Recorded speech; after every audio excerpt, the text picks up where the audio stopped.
Previously on Patrick Explains. What's with the camera? Now I am going to take this footage and put it online. You don't think anyone is actually going to watch that, do you?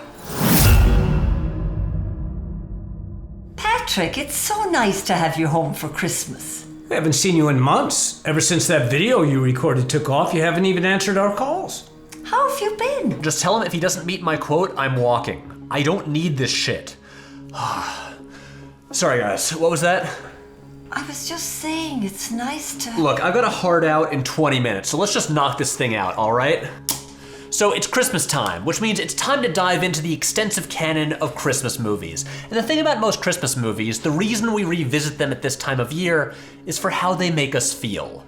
Christmas is a holiday, but it's also an idea and a feeling. A feeling that's mostly created when we're children, based on iconography and pop culture and rituals and experiences that shape our concept of what Christmas is. So we tend to watch the movies that bring us back to that feeling. Now this is all a long way of saying that so much of my concept of Christmas, as an idea, as a feeling, and as a holiday, is rooted in one movie. The biggest movie of 1990, a film directed by Chris Columbus, written and produced by John Hughes, about a funny little kid who nearly murders some grown men. That's right, it's Home Alone. It's iconic, it's a Christmas classic, but unlike some Christmas classics, it's also a great film. And today, we're gonna talk about why.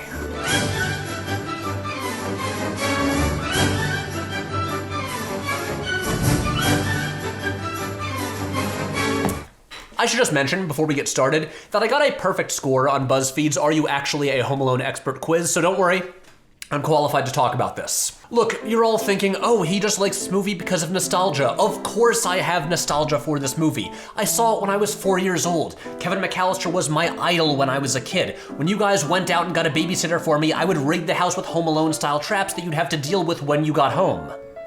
We remember.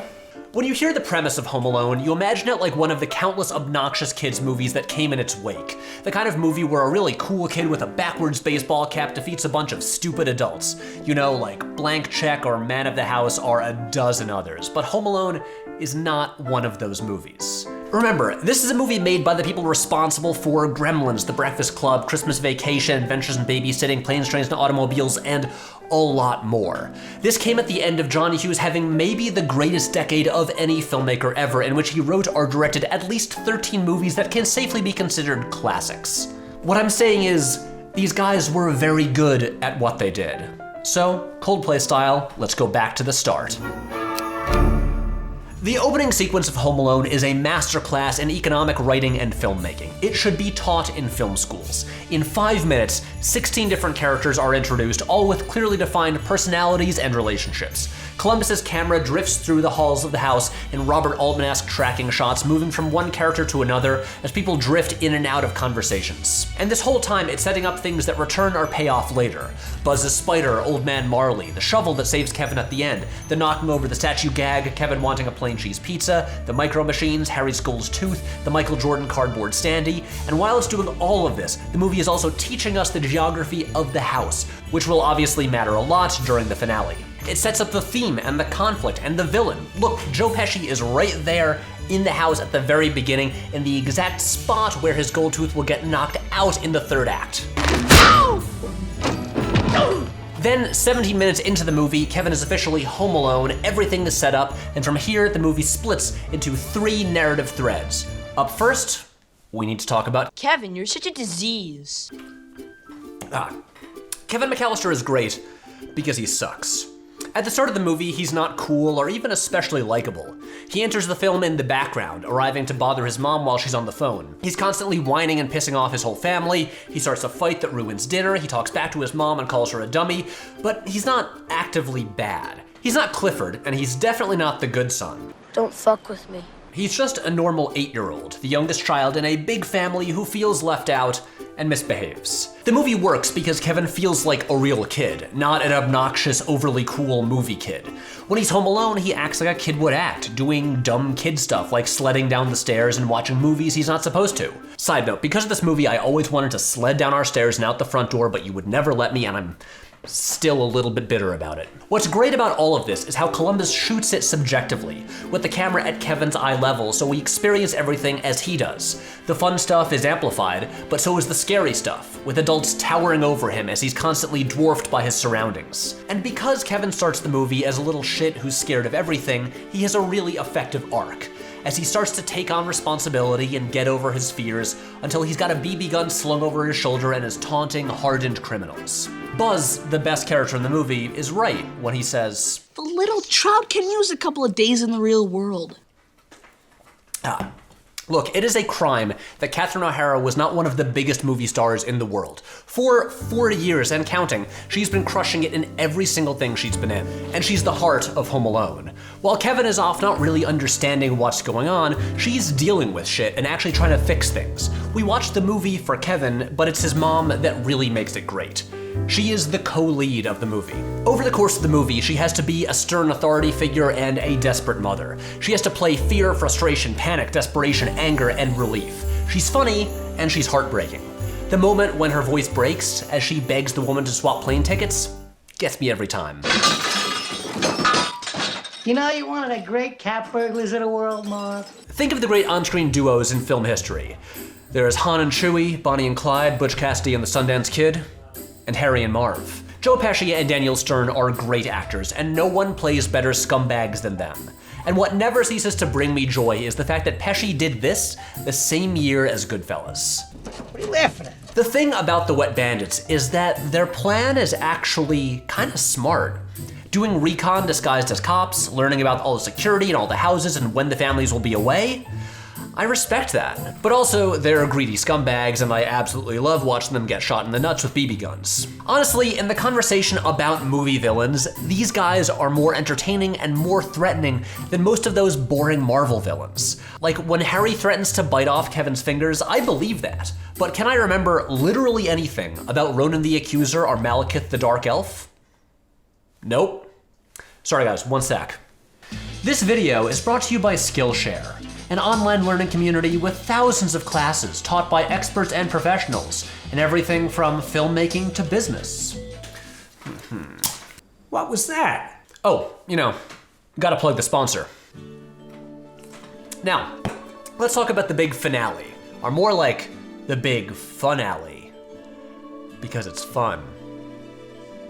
I'm very sorry. This is the most famous part of the movie. It's only like 15 minutes long, but man, those 15 minutes are good. And it all works because it's a payoff to the previous hour of storytelling. We've seen Kevin grow from a kid who hid under his bed when someone knocked on the door to someone who will fight back against home invaders. This is the culmination of his arc. And importantly, it's all self-defense. Sure, he's smashing these dudes in the face with irons and paint cans, but they deserve it. They're trying to break into his home. You can see the difference when you look at the finale of Home Alone 2. Some of the traps there are kind of unsettling and feel a little too extreme, and they are more extreme, but more importantly, in that one, Kevin isn't acting out of self-defense. He's basically being a vigilante, and he lures Harry and Marv to a house and tortures them while they're just trying to get a camera from him. It's not the same, and it feels cruel in a way the first one never does. Home Alone is one of those movies you catch halfway through on TV and are like, oh hey, it's that scene, and then you get stuck watching the whole thing because every scene is great. And that's because there's a really special level of care put into every minor thing, and in particular, every minor character. Everyone from the grocery store cashier to the pizza guy to the family crisis hotline cop is written and performed with a real personality. They feel like they have a life outside of that one scene. The same goes for Kevin's family, who could easily be a bunch of anonymous background actors, but instead, they feel like a real family. I'm gonna go on the record here and just say Home Alone has one of the best ensemble casts ever assembled for a movie. You can quote me on that. And there are two minor characters that deserve some special attention. We gotta talk about one of the most brilliant choices this movie makes. When Kevin's mom has to make the last leg of her trip home, she doesn't take a bus or rent a car or one of a million other boring options. Instead, John Candy arrives as the polka king of the Midwest and invites her to catch a ride in the back of a truck with a polka band. Look, it's a proven scientific fact that the addition of John Candy improves any movie, and here he gets to reunite with former SCTV co-star Catherine O'Hara and improvise a bunch of stuff about polka. Polka, polka, polka, polka, polka. And a story about leaving his kid in a funeral home. Now, he was okay, you know, after 6-7 weeks. And I came around, started talking again. The movie is at an 8, and then John Candy shows up and takes it to a 9. And then there's Old Man Marley. It's not a surprise that the scary old man turns out to actually be nice, although I do have to say, he is pretty scary, and the sound design on his boots has stuck with me for decades. And the story Buzz tells about the South Bend Shovel Slayer sounds like it would make a great movie. But while it's not a surprise that he turns out to be nice, what is a surprise is the conversation he and Kevin share in the church. Suddenly, real adult issues are dropped into this kid's movie. Marley explains how he and his son had a falling out and haven't spoken in years, and it's treated seriously. Remember, this is a John Hughes script, and what always made Hughes unique was the empathy and humanity he brought to his comedies. Like the rest of the movie, this doesn't talk down to kids. And by the way, we don't talk enough about how great Robert Blossoms is in this movie. He's really good. And that scene also functions as Kevin's Ghost of Christmas Future, a warning of how these petty fights with his family could potentially turn into years of loneliness. Sorry, excuse me again. A premium Skillshare membership gives you unlimited access to these thousands of classes. For instance, a lot of people ask me about how to make a video essay. Well, there's a class all about that, taught by Wendover Productions, that you should check out. Okay, moving on. Now, I want to give some special attention to Chris Columbus, who's usually remembered as the guy who made Mrs. Doubtfire and the boring Harry Potter movies. But he's also the guy who wrote Gremlins, and in his original script, the Gremlins kill the main character's mom and throw her head down the stairs. Columbus was an edgier dude than we remember. Now, Columbus's directing doesn't get the respect it deserves, from the beautifully staged physical comedy to the overall look of the movie, which is better than most modern blockbusters. But also, an essential part of Home Alone is that it's not afraid to get dangerous and dark. I love that it goes full horror movie with the image of Kevin descending into the flooded basement in an attempt to escape. And look, we can't talk about Home Alone without talking about Angels with Filthy Souls, the greatest movie within a movie in cinema history. Why? Here's why. A, unlike most fake movies within movies, it's a perfect, authentic imitation of a specific kind of movie. The performances, lighting, and even the film stock are exactly right. 2, it's ridiculously quotable. Come on, what is the first line you think of from Home Alone? I'd bet $1.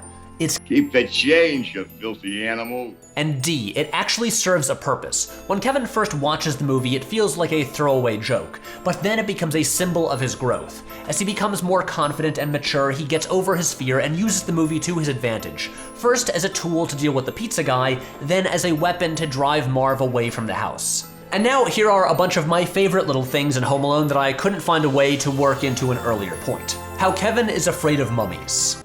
The salt turns the bodies into mummies. How much of a shit the pizza guy is. Oh, you just around for the holidays? This shot of Fuller. The way Heather says the word moron.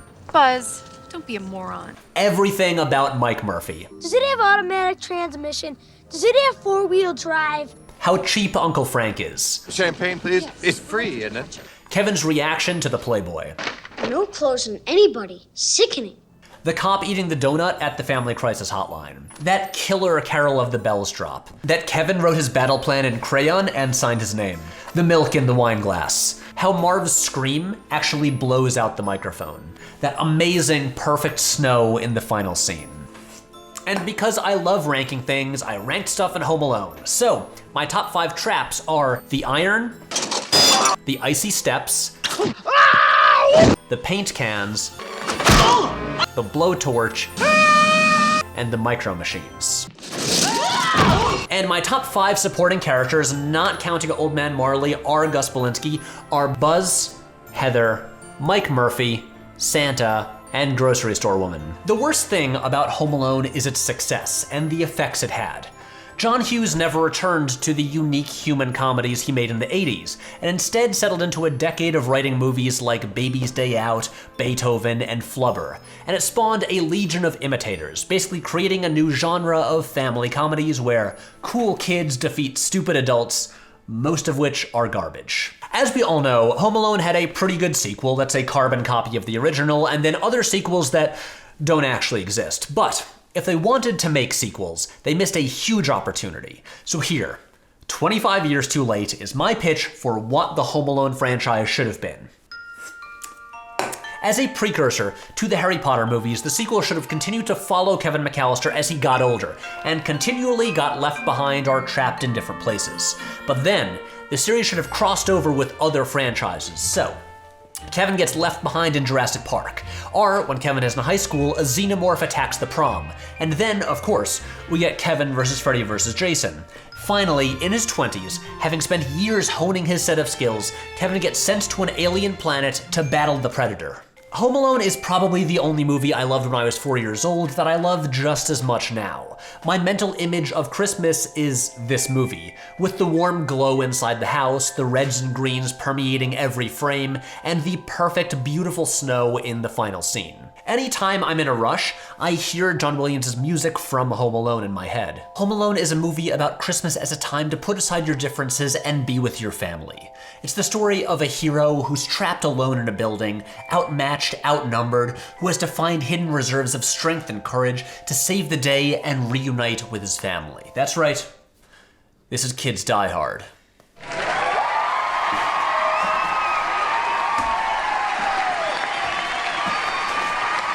Now, would I have the same reaction if I saw Home Alone for the first time now?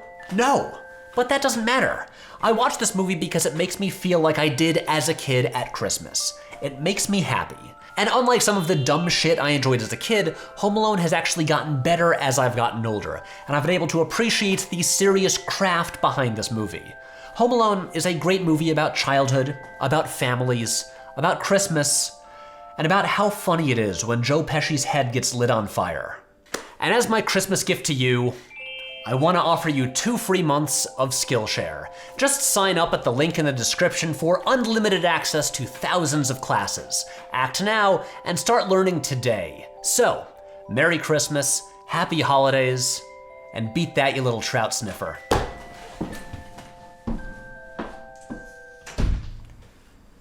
I liked him better when he was living in the barn. A little more annoyed. Right, okay, come on. I gotta work. What was that? What was that? Well, okay, anyway, come on. Sorry. Okay, ready?